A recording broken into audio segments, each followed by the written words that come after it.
Olá, pessoal. Bom dia, boa tarde, boa noite. Voltamos aqui novamente, né? Depois do surto de pandemia que teve lá no Polivalente, né? Então, nós estamos de volta aqui para gravar aquelas aulas, né? Para vocês estarem acompanhando, auxiliando vocês na finalização aí das matérias, do conteúdo de sociologia. Então, no intuito aqui de dar um apoio para vocês, né? Deixar a aula gravada aqui para vocês poderem assistir no momento adequado. O ideal sempre é assistir no horário da aula mesmo, né? Você manter sua rotina normal, acordar no horário da aula, assistir a sua aula no mesmo horário, que eu estou aqui nesse mesmo momento, né, da aula. Vou deixar o link para vocês acessarem assim que estiver vendo a aula para conversar comigo, né? Então, deixando a aula gravada e o link para vocês acessarem para falar comigo em tempo real em caso de alguma dúvida, né? Então, procedendo vocês na entrega dos patches, né? Nós já estamos recebendo os patches finais, os atrasados eu deixei aí para vocês, no mural de vocês eu deixei aí, né, o espaço para entrega tanto dos patches atrasados quanto das atividades complementares atrasadas, né? Então, procederem ainda com a entrega disso, né, que logo nós vamos estar aí organizando a questão de notas que não chegaram, né? Então, ainda vamos manter o atendimento normal, só que pelo teletrabalho, né? Então, aqui continuando a matéria que eu já tinha dado para vocês na escola, eu vou continuar aqui a partir, né, da sexta semana, eu vou passar a matéria normal, já corrigi o exercício, para próxima aula a gente já começar com a correção das atividades complementares, né? O intuito, então, é a gente já finalizar essas matérias, já que o ano está para acabar, né? Nós teremos aí aula no máximo aí até dia 17 de dezembro, isso para aqueles que estão de recuperação, os que não tiverem de recuperação vão assistir a aula aí já praticamente na primeira, segunda semana de dezembro já finaliza, né? Então, vamos lá, pessoal. Eu vou projetar aqui o conteúdo e nós vamos dar início, então, para finalizar então o conteúdo de vocês. Então, sexta semana, né? Aqui está aí a sexta semana. Espero que vocês isso, agora vocês estão visualizando, né? Então, sexta semana, juventude, crise ecológica e meio ambiente, né? O conteúdo que a gente vai falar. Tem interdisciplinariedade, né? Com a biologia, com a filosofia, com a geografia e com a história. O tema, né? Juventude e a crise ecológica. Olá, estudantes, espero que esteja bem. Estamos encerrando o ano letivo e treinamos o nosso olhar sociológico para várias realidades.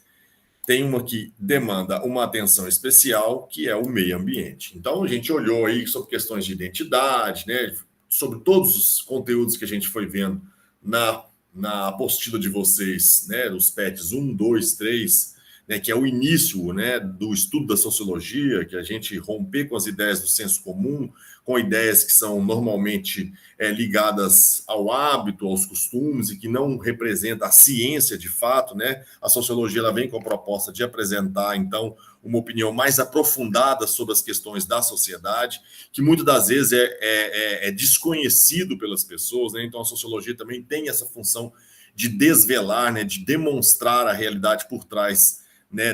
Dos discursos, por trás, então, da intenção de vários governantes, ou mesmo de muitos da elite econômica, ou mesmo cultural, de tentar esconder algumas amarras e relações sociais inerentes à nossa sociedade, né? Então, o meio ambiente é mais uma dessas questões. A gente vê ainda que há polêmica sobre a questão do meio ambiente, né? A gente vai ver, às vezes, muitas pessoas que são a favor, por exemplo, de exploração de terras indígenas, ao mesmo tempo que a gente vai ver pessoas que defendem que isso aí não tem como, né? De ter um desenvolvimento que seja sustentável dentro da ideia de explorar terras indígenas, né? Então, a gente vai ver os embates tanto do meio ambiente, como também das questões econômicas relacionadas ao desenvolvimento, né? Então, o meio ambiente é um dos assuntos importantes da sociologia, né? Que é importante a gente tratar ele de uma forma mais profunda para a gente entender melhor as questões ambientais, né? Mesmo sendo um assunto abordado pela biologia e pela geografia, ela não deixa de ter uma importância na sociologia. Na semana 5, estudamos movimentos sociais e a identidade, né? Então, a gente trabalhou sobre a ideia de identidade e depois os movimentos sociais de identidade, né? Ou seja, aqueles movimentos ligados às minorias.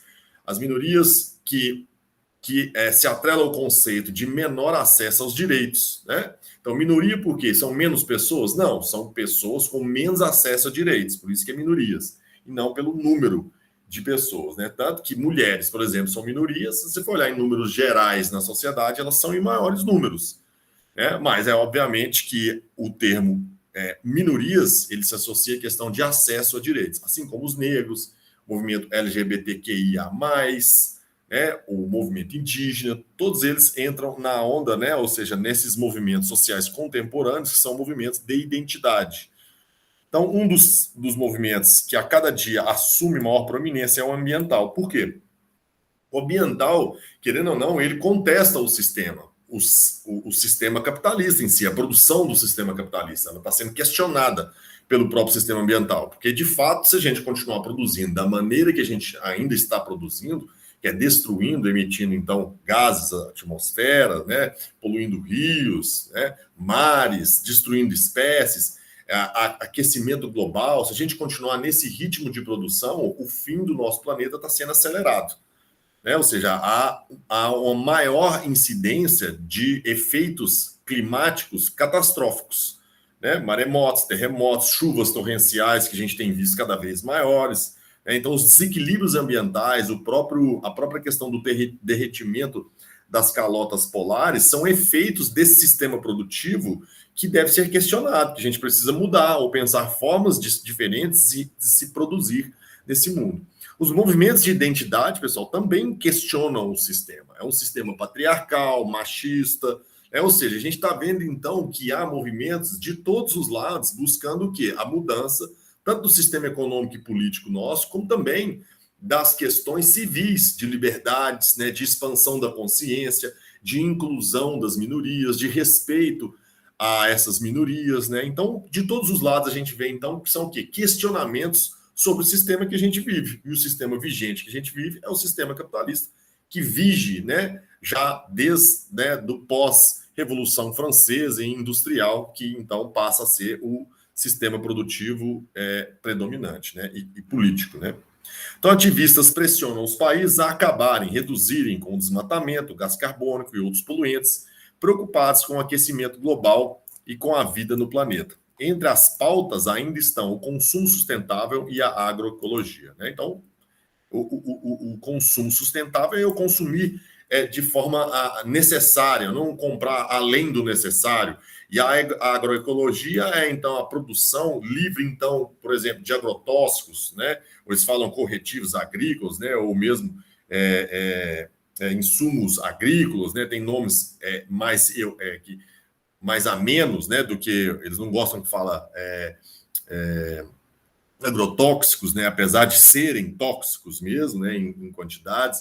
Então, ou seja, será que é possível produzir uma quantidade de alimentos e concorrer lá fora com a economia e mesmo assim abastecer o alimento interno sem agredir o meio ambiente? Será que isso é viável? Né? Então, essas são as questões. Por quê? Por exemplo, eu posso falar numa superprodução do Brasil, mas uma superprodução que ela só é conseguida através do uso excessivo de agrotóxicos, inibindo a ação dos micro-organismos. Né? Então, como a gente vive numa região tropical, por exemplo, o Brasil tem muito mais micro-organismos, como pestes, pragas, que atacam as plantas, do que provavelmente um país de clima temperado, como os Estados Unidos.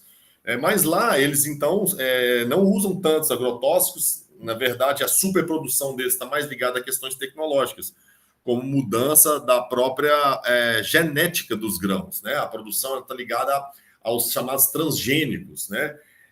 Então, há discussão se esses transgênicos também são questões que são viáveis ou não. Então, há várias polêmicas no assunto. O fato é que agrotóxicos já é comprovado que são um dos elementos pelos quais contribuem para câncer, né?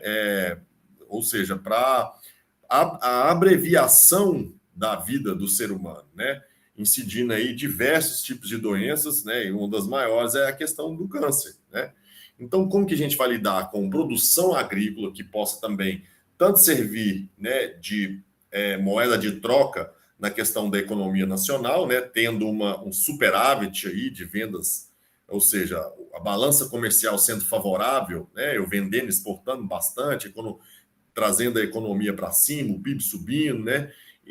Ou seja, será que eu consigo produzir de uma forma concorrencial lá fora sem utilizar agrotóxicos, tendo uma produção limpa? Né? Será que eu consigo?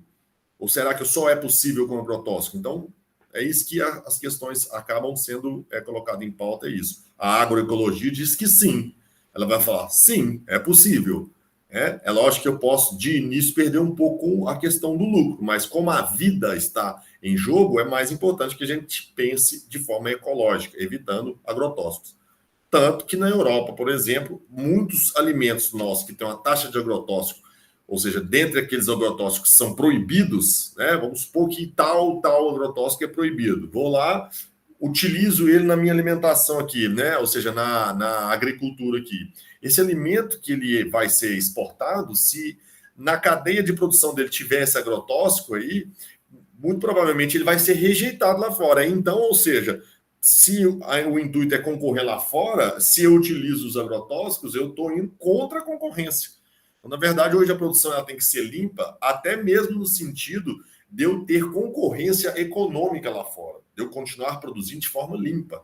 Né? E hoje já há várias políticas que deixam de comprar determinados produtos porque tem agrotóxicos. Né? Então, tem diversos agrotóxicos que são proibidos. E ultimamente eles foram liberados. Muitos foram liberados no governo atual. Por volta de 2019, muitos foram.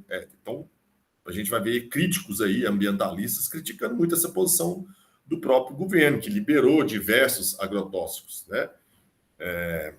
E aí entra a questão da agroecologia. Né? Então, o exemplo de Greta Thunberg, né? Quem que é a Greta Thunberg? Então, pessoal, eu separei aqui, né, para a gente dar uma olhada. Então, aqui está a biografia dela, né? Então, Thunberg nasceu em 3 de janeiro de 2003. Sua família tem uma ligação muito grande com o entretenimento e as artes. Sua mãe é Martha Eman, é uma cantora.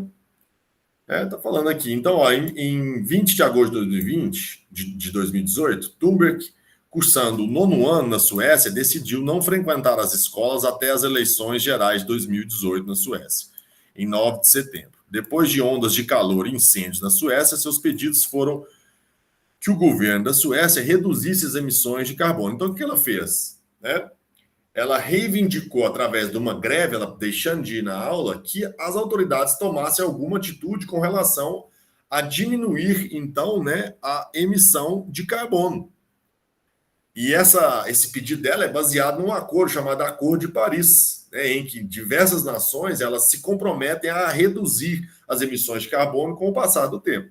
Então, ela utilizou-se desse argumento, um tratado internacional, de um acordo, né, na verdade, internacional, feito, então, em Paris, para sustentar a ideia dela de greve, reivindicando questões ambientais. Né? Então, protestou sentada do lado de fora do Riksdag, ou seja, o parlamento do seu país,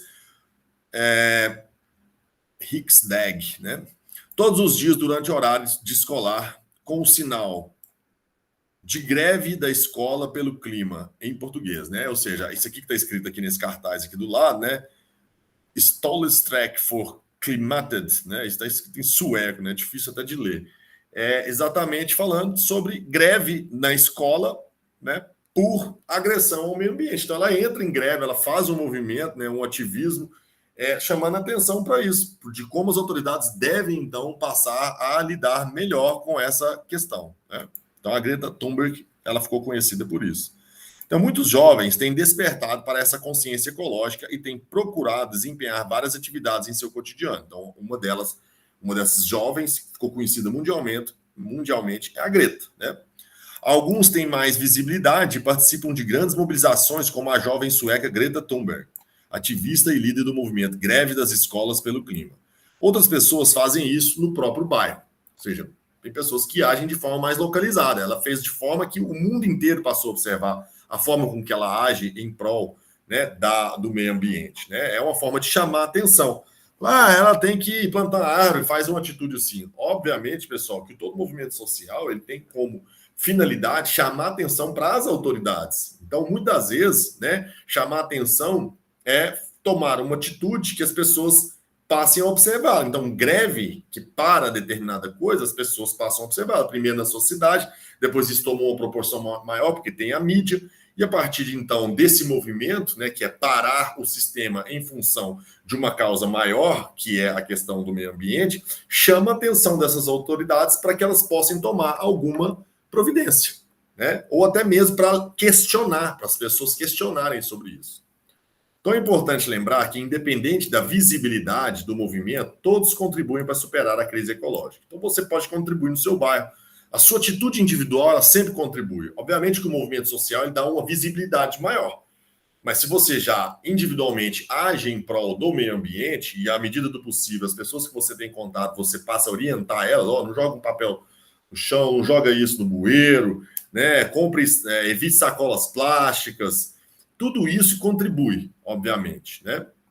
E aí que ele questiona, e você participa de algum movimento social com pautas ambientalistas? Se não, você tem contribuído de alguma forma para a construção de uma sociedade que desenvolva em harmonia com o meio ambiente? Conte um pouco. Então, na verdade, essas perguntas são muito feitas para a gente refletir. Será que você tem feito algo, né? Participa de algum movimento social com pautas ambientalistas? Aqui em Monte Carmelo, por ser uma cidade pequena, quem quase às vezes não tem fórum ou assembleias de pessoas reunidas em prol do meio ambiente em si. Né? O que a gente vê muitas vezes são ações do tipo assim da prefeitura, vamos plantar árvores, né?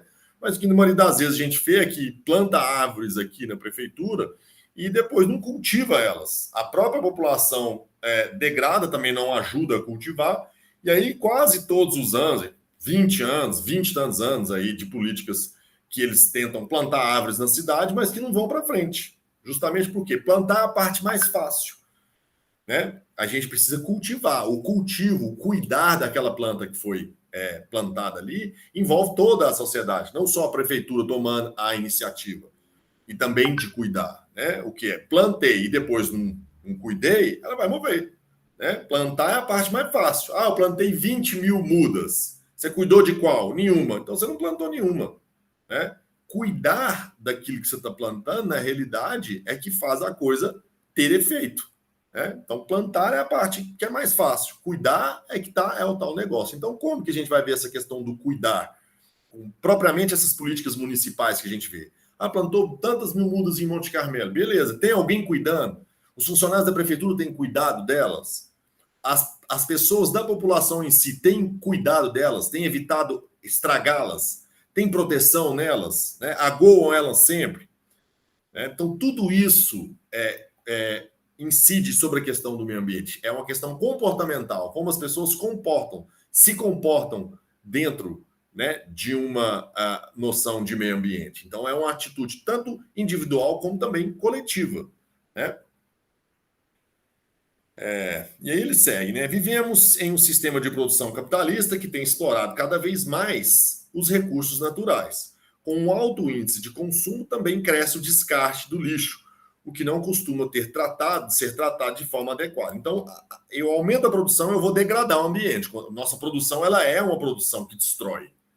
Então, para mim produzir determinada coisa, eu gasto muita água, eu tiro coisas do meio ambiente, e depois ainda, no final da cadeia produtiva, quando é descartado essas coisas que são produzidas, elas precisavam voltar para um ciclo do próprio meio ambiente. Ou seja, então a gente tem que produzir coisas que são biodegradáveis. O plástico, por exemplo, é uma coisa que é utilizada em quase tudo na nossa sociedade, ele tem são poucos os plásticos, às vezes, que são recicláveis. Ou boa parte dele não é reciclado, outra parte vira descarte, é lixo. Bom, a gente hoje a gente vive hoje um dos grandes problemas de acúmulo de lixo, né? Esses lixões, por exemplo. A nossa produção ela não é sustentável, ela não entra no ciclo produtivo, né? Em que aquilo que deixa de ser útil entre para a terra novamente, né? Um lixo que você joga no solo aí, um plástico, alguma coisa, vai ficar anos para ser degradado e se tornar também parte do meio ambiente. Então, produzir de forma inteligente, produzir de forma ecológica é produzir com materiais que sejam possível que ele se degrade ao meio ambiente e seja o substrato do próprio solo. Então, já há várias ideias, né, de substituir o plástico por outras coisas, né, por fibras que sejam biodegradáveis, fibras que sejam vegetais e que com um tempo muito mais reduzido elas se decompõem e vira substrato do próprio solo. Né? Então, tudo isso está sendo pensado. Né? São situações, problemas que agravam a cada dia a crise ecológica, ou seja, a forma com que a gente produz, descartando muito lixo, ela todo dia é como se fosse uma bola de neve crescendo. Né? Então, todos os dias a gente vê o descarte de plástico, de coisas que não são biodegradáveis, se amontoando nos lixões. Então, o problema só cresce. Né? Hoje há mercado de lixo, né? Em que os países de primeiro mundo pegam esses lixos e mandam para países pobres, né, que compram esses lixos, né, uma forma de lidar com isso. Então, é complicado isso, né? Ou mesmo vende o lixo, ou mesmo lucra com esse lixo. Falou, se você me der tanto em dinheiro, você leva esse lixo aqui. Então, faz uma troca, né? Falou, já que eu estou com um problema aqui de lixo, vou te dar tanto em grana para você pegar esse lixo para você, né? Então, por exemplo, o alumínio mesmo era uma das coisas que era muito pegado pela China, era lixo que a China praticamente, né, pagava para os Estados Unidos pagava para a China para receber esse lixo de alumínios, de latas, né, de refrigerante e tudo mais. Então, ou seja, há um mercado no próprio lixo também, né, que muitas vezes não é para reciclar, mas é só em função do lucro mesmo. E acaba, então, alimentando a produção do lixo.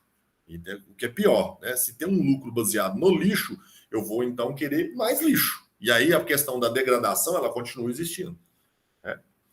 Então o planeta, enquanto organismo vivo, pede socorro. Começaram a se pensar alternativas para sistemas de produção capitalistas que exploram os recursos naturais de modo desenfreado. Você conhece algumas dessas alternativas? Conte sobre elas. Então, pessoal, ou seja, já alternativas de se produzir somente o necessário. Então, obviamente que o sistema capitalista estaria em xeque, ou seja, estaria questionando exatamente o sistema capitalista, porque o sistema capitalista ele produz um excedente para ser levado ao mercado. Só que hoje em dia eu produzir excedente está degradando o meio ambiente, eu tenho que produzir o necessário. E o necessário é aquilo que eu preciso para sobreviver. Só que se eu produzir o necessário, o sistema capitalista ele morre. O sistema capitalista ele só existe porque há uma superprodução que acaba gerando uma demanda baseada no lucro e não baseada na necessidade. Então, toda a nossa produção, que é voltada para o mercado, ela é baseada em lucrar e não em atender necessidade das pessoas. E é isso que está rolando um descompasso. Se eu estou produzindo em escala muito grande, mais do que a necessidade dos indivíduos, gerando lixo excessivo, esse é um sistema que está cavando a sua própria cova. Né? Então, a necessidade de se mudar o sistema nem é muito uma questão política, é mais uma questão de sobrevivência do sistema ambiental. Né? Então, é aí que se questiona a sociedade capitalista. Né? É a própria estrutura metabólica, né? Como produzir de forma consciente sem destruir. E a forma com que é feita, que é produzir excedente para levar ao mercado, ela não vai subsistir mais. É impossível. Né? Então, já se pensam em ecossocialismo, né? Tem gente que fala em socialismo, tem gente que fala numa produção que seja voltada para o meio ambiente, né? Então tem várias propostas já aí sendo figuradas, né? Obviamente, pessoal, que tudo que questiona o sistema, os grandes e os poderosos que ganham dinheiro com esse sistema, eles vão trabalhar para que isso não ocorra. E normalmente os poderosos, donos do sistema, eles são donos das mídias, eles produzem ciência, aquela ciência interesseira, não a ciência de fato. Aquela ciência que ela é voltada para produzir uma determinada opinião. Eu quero produzir uma opinião de que não existe aquecimento global, que o aquecimento global existe, mas ele é irrelevante, de todo jeito a Terra ia passar por isso. De fato, isso sim. Mas, obviamente, que a nossa forma de agir no mundo, ela acelera isso. E a gente pode amenizar os efeitos. Amenizando os efeitos de que forma? Com condutas ecologicamente corretas. Então é isso que se está em questão agora. Né? Não é muito uma questão sobre o sistema político em si, mas sobre a sobrevivência dos seres humanos num sistema que seja sustentável. Sustentável. Então, algumas alternativas que podem ser citadas atualmente. Né? A Sumaka Kawasai, né, chamada Bem Viver. É uma ética indígena que reconhece a natureza como importante no processo de sociabilidade humana. Os seres humanos têm que reconhecer como partes da natureza e, por isso, devem respeitá-la. Então, uma ideia é: eu não posso tratar a natureza como algo para mim dominar, destruir, mas eu tenho que ver a natureza como parte da minha existência. Então, a mudar a mentalidade, o homem europeu que dominou a natureza e a transformou, fazendo a vida que a gente vive hoje, foi muito bom, a gente evoluiu. Só que essa forma, ela já não corresponde mais à nossa existência. A gente tem que pensar não mais como dono da natureza, lá em cima, no topo, mas como no meio da natureza. Nós fazemos parte dela. Não como uma raça dominante que faz o que quiser com os demais. Não, nós fazemos parte dessa mesma natureza. Embora a gente tenha racionalidade, a gente tem agido de forma irracional com relação ao equilíbrio do sistema ambiental. Somos a raça racionalmente mais evoluída? Sim, somos. Mas em termos morais, nós ainda deixamos a desejar no sentido de trazer um equilíbrio tanto do meio ambiente quanto do próprio, né, sistema produtivo econômico. Então tem que encaixar aí, tem que trazer um equilíbrio, né? Descréscimo econômico, então isso aqui já é uma outra proposta. Bom, se a gente produzir demais é o que está destruindo o mundo, vamos produzir menos. Então é o decréscimo econômico, ou seja, a ideia é que se parte da necessidade de se produzir o que é necessário para a sobrevivência da espécie humana sem gerar excedentes. Bom, se é voltado só para o lucro, a gente agora vai ter que produzir algo que seja voltado só para as necessidades. Senão a gente vai cavar a própria cova, foi o que eu falei para vocês. Outra ideia é chamada de economia de Francisco, ou seja, inspirada em São Francisco de Assis, busca estabelecer a harmonia entre seres humanos e o meio ambiente. Dessa forma, então, eu não agrediria o meio ambiente. Então, muito da produção, por exemplo, agrícola, a produção de carnes, ela mudaria drasticamente. Eu não vou produzir carne para gerar lucro, eu vou produzir carne só para suprir as necessidades humanas. Ou mesmo também o próprio o agrobusiness, que produz aí o milho, a soja, o café. Eu não vou pensar mais somente em lucro, né? E aí eu vou colocar agrotóxico para produzir mais, para me concorrer lá fora. Não, eu tenho que pensar numa produção que seja equilibrada ecologicamente, não pensando em lucro, mas pensando em suprir necessidades.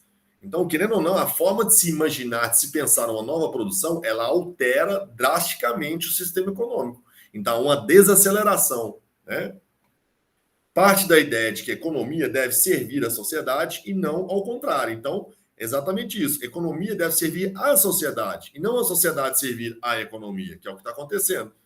Então, ou seja, nós estamos produzindo em excesso para alimentar um mercado que tem vida própria, mas que é uma vida totalmente distinta da vida humana. É uma vida, é uma entidade abstrata, o mercado, né? Que a gente vê aí pelos economistas falando, o mercado fica nervoso, fica feliz, o mercado tem vida própria, ele é personalizado. Só que ele não tem vida humana. Ele não vê dores humanas, ele não vê necessidades humanas, ele quer lucro, é número. E aí, o que acontece? É uma sociedade toda para manter esse sistema. Por isso que as pessoas hoje cada vez trabalham mais. É para alimentar o sistema e não para atender necessidades, né? Para isso, busca a influência de jovens para o debate. Vamos pesquisar a contribuição destas ativistas que têm influenciado a juventude e apresentado pautas importantes na tentativa de solucionar a crise ambiental? Então, aqui ele vai dar alguns nomes, né? Quais são as pautas, né? Como reivindicações devem ser pensadas em um contexto da pandemia? Então, para responder essas perguntas, aqui tem alguns nomes, né, de pessoas e cada um tem pautas relacionadas à questão do meio ambiente. Então, abrir aqui páginas. Ó. Primeiro, vamos na Sônia Guajajara aqui e ver quem é ela e quais são as pautas que normalmente ela defende. Então, tá aqui, né? A Sônia Boni Guajajara, né? Ela nasceu, então, é uma líder indígena, nasceu em 1974. Ela é filiada ao Partido Socialista e Liberal, ou seja, ela acabou entrando num partido que contesta o próprio sistema, né? Não é capitalista, é socialista, então ela contesta. Então, às vezes, é o meio pelo qual ela achou foi entrando no PSOL, que contesta, é um partido de esquerda, então ele contesta o sistema. Esquerda, pessoal, é porque ele não contesta o sistema capitalista atual. A direita, na verdade, ela quer manter o sistema capitalista atual, por isso é direita. E a esquerda, ela contesta essa posição, né? Quer mudar, porque assim não dá mais, né? Então, é formada em letras, em enfermagem, especialista em educação especial pela Universidade do Maranhão. Então, ela já tem uma formação, né?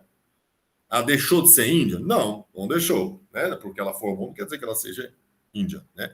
Em 1917, a Alicia Keys, artista engajada em diversas causas sociais, cedeu o seu espaço de palco no Rock in Rio, em que a líder Sônia Guajajara discursasse pela demarcação das terras amazônicas. Então, o que é isso? A Sônia Guajajara, ela luta pela questão da demarcação das terras na Amazônia, né? Ou seja, terras indígenas que estão ameaçadas pela essa produção ainda que degrada, essa produção para alimentar esse sistema. E eles não querem. Não, peraí, terra indígena ainda é dos índios que preservam isso, né?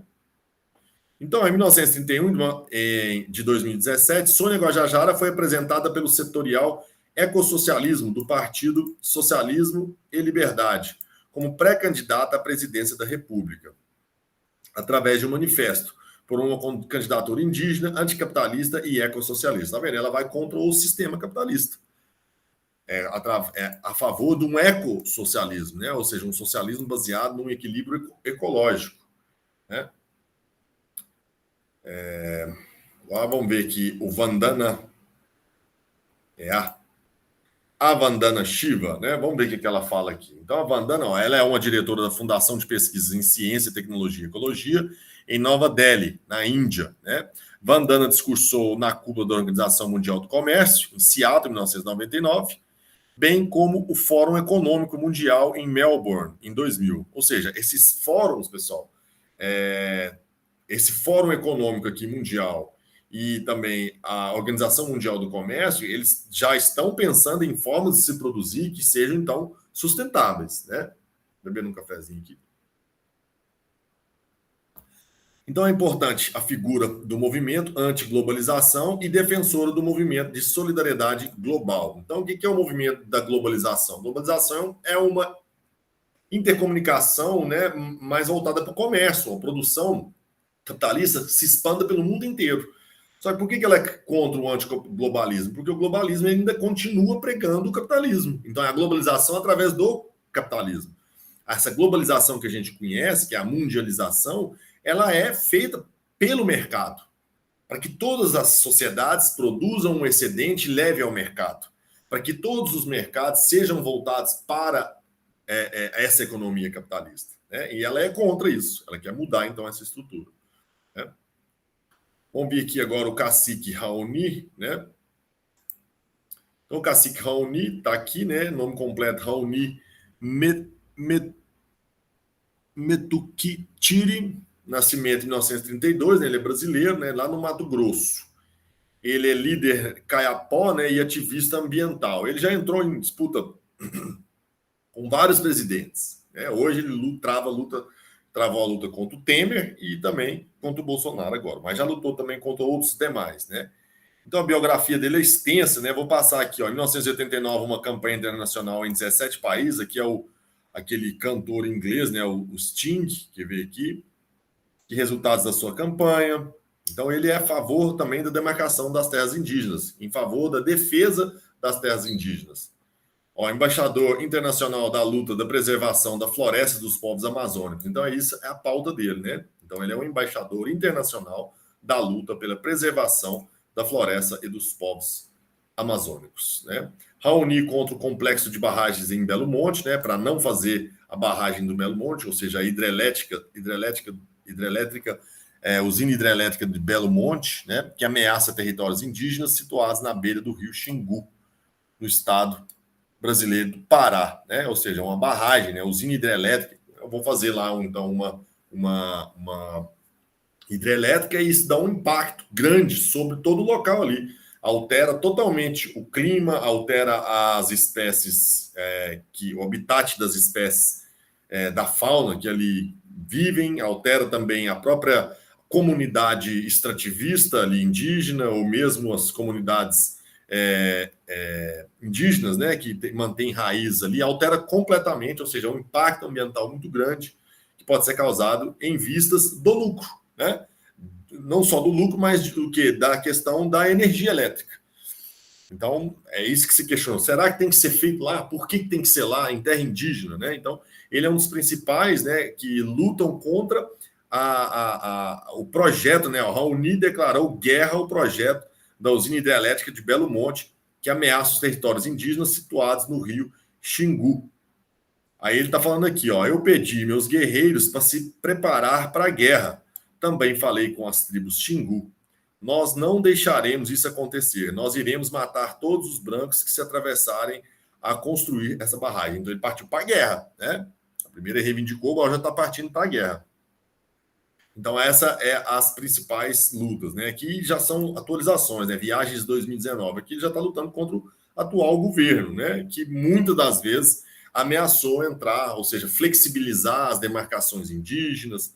A gente vê nos noticiários aí, né? Então, pessoal, só para a gente entender um pouco sobre como que esses movimentos ambientais acontecem, quem são as figuras que estão por trás disso, né? Então, aqui acabou, né? Vamos seguir aqui, ó. Então, tem atividade de vocês dessa semana 6 e atividades da semana 6 de vocês é um projeto. Vocês construíram um projeto. Que projeto? Então vamos dar uma lida aqui, ó. Que tal começar a mobilizar seu bairro? Você quer fazer algo sobre o meio ambiente? Vamos então pôr a mão na massa. Ficar falando, só falando não adianta. Então o que a gente faz? Vamos começar pelo bairro, né? Então, pense em projetos que ajudem o meio ambiente. As ideias. Coleta de óleo usado, né? Você pega óleo usado que tem, as pessoas fritam para alimentação, e aquele óleo que fica sujo, normalmente às vezes as pessoas jogam no ralo, né? O que vai degradar o meio ambiente. Então, pegar isso para fazer uma coleta desses óleos, né? Outra coleta é a coleta de recicláveis, né? Latinhas, isso a gente vê muito, né? Várias pessoas trabalham com isso. O plástico, que são biodegradáveis, ou que são recicláveis, né?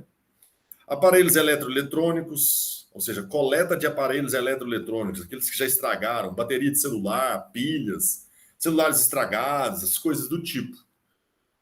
Coletar isso, né? E destine o descarte adequado para cada um deles. Ou seja, você vai fazer um projeto aqui, a ideia que eles estão dando aqui é de fazer um projeto de coletar. Então, esses, tanto óleo usado ou qualquer um desses aqui, e depois pesquisar qual é o local certo para o descarte, onde vai ser descartado, como vai ser destinado. Né? Só de fazer isso, você já está contribuindo com o meio ambiente. Né? Pode ser na sua casa, começando na sua casa. Né? Faça um diagnóstico, ou seja, você vai fazer um levantamento. Que levantamento? Como é a realidade onde você vive? Por exemplo, onde você vive, qual tipo de degradação do meio ambiente ou de agressão ao meio ambiente você visível, que você pode alterar e mudar aí? Eu vejo que as pessoas gastam muita água lavando calçada. Será que tem alguma maneira, alguma forma de pensar isso? Será que eu posso, por exemplo, em vez de ficar com a mangueira ligada lá, jogando água o tempo inteiro, eu separo ali 2, 3 baldes de água para que eu possa lavar tudo só com aqueles 3 baldes de água, ou seja, controlar o fluxo de água, ou outras coisas, descarte de plástico, por exemplo, de produtos não biodegradáveis, né? Identifique os problemas, o que existe na sua realidade que precisa ser mudado. Então, mesmo segue a pergunta de cima, se identificar para que possa ser mudado. Ele continua, estabeleça os objetivos, o que você quer mudar nessa realidade, né? O que é que você quer mudar no sentido de melhorar o meio ambiente? Você tem lixão perto da sua casa? Tem um lote vago aí que as pessoas jogam coisa? Será que se você colocar uma placa, recolher aquilo, mostrar que ele está limpo, você já pode fazer algo do tipo, né? Já vi muitas pessoas, às vezes, tirar uma foto de um lugar sujo, cheio de lixo, aí limpa e depois tira o foto do lugar limpinho de novo e fala: hoje eu fiz uma boa ação para o meio ambiente. E posta no Instagram. Qual que é a ideia de postar no Instagram? É para aparecer? Não, é para me incentivar outras pessoas a fazerem o mesmo. Através do exemplo, as pessoas passam a fazer isso também. Né? Muito bacana, as pessoas fazem isso e tem efeitos. Né? Metodologia. Como você pretende chegar aos seus objetivos? Né? Como que você vai fazer isso? Você vai chamar mais pessoas? Você vai levar para o Instagram? Como que você vai fazer isso? Né? Qual que é o método que você vai fazer? Né? Pense nos seus recursos. Né? O que você tem que você pode fazer? Quais são as ferramentas que você tem que você pode utilizar para realizar esse projeto? Né? as pessoas que podem te ajudar, né? Mesmo os colegas de sala de vocês, né? Vocês mesmos em sala podem fazer isso, né? Lembrando que o surto do Covid está concentrado no polivalente. Vocês podem encontrar de forma responsável, com máscara e tudo mais, para fazer determinados trabalhos, né? Respeitando aí distanciamentos, em local aberto, tudo isso facilita você fazer um trabalho desse tipo sem correr o risco de ser contaminado, né? Então, logicamente que esse projeto ele seria ideal para um momento que não tivesse a pandemia, mas mesmo assim, nós conseguimos, aqueles que já foram vacinados já 2 vezes aí, por exemplo, manter máscara, né? Álcool em gel na mão, manter um distanciamento, dá para fazer esse projeto aí, né? Reunindo colegas da própria sala de vocês. Né? E aí fala, compartilhe suas ideias com a Secretaria de Educação de Minas Gerais e mostre que você está contribuindo para uma Minas Gerais melhor. Como que eu vou compartilhar com a Secretaria? Tem o site, você coloca a Secretaria do Estado de Minas Gerais, da Educação do Estado de Minas Gerais, aí você vai entrar no site, lá tem e-mail que vocês podem enviar com ideias. Né? Ó, eu acho que o meu ambiente pode ser mudado assim, eu fiz um projeto aqui assim que consiste nisso e nisso, tem esse e esse método, eu tenho esse e esse suporte, eu trabalho com essa e essas pessoas. Então você passa um e-mail mostrando o seu projeto, os objetivos gerais, né? Específicos e gerais do seu projeto, as ações, a metodologia. Isso seria, então, importante na criação, então, desse projeto de vocês. Né? Então, era isso, pessoal. Né? Vou interromper aqui o compartilhamento, voltar aqui com vocês. A ideia, pessoal, então, é a gente pensar, então, algumas atitudes que possam, então, estar cuidando do meio ambiente, né? Trabalhando no sentido de melhorar a nossa condição de vida, né? Aqui, né? Na Terra, né? No nosso ambiente, tanto de trabalho como no ambiente nosso de lazer, né? O intuito é exatamente o quê? Pensar nas próximas gerações. Qual é o mundo que nós vamos deixar para os nossos filhos, para os nossos netos, né? Então, pessoal, antes de mais nada, antes de finalizar aqui, né? Eu queria passar aqui o gabarito da semana 5. A semana 5 de vocês tem 2 questões. A questão 1 é B de bola e a questão 2 é E, letra E. Então, 1B, 2E. Deixa eu ver se eu colocar aqui se vocês conseguem enxergar, né? Deixa eu ver. Ó, ih, tá trocado, né? Tá virado, não vai ter jeito de ver. Mas então, 1B, 2E.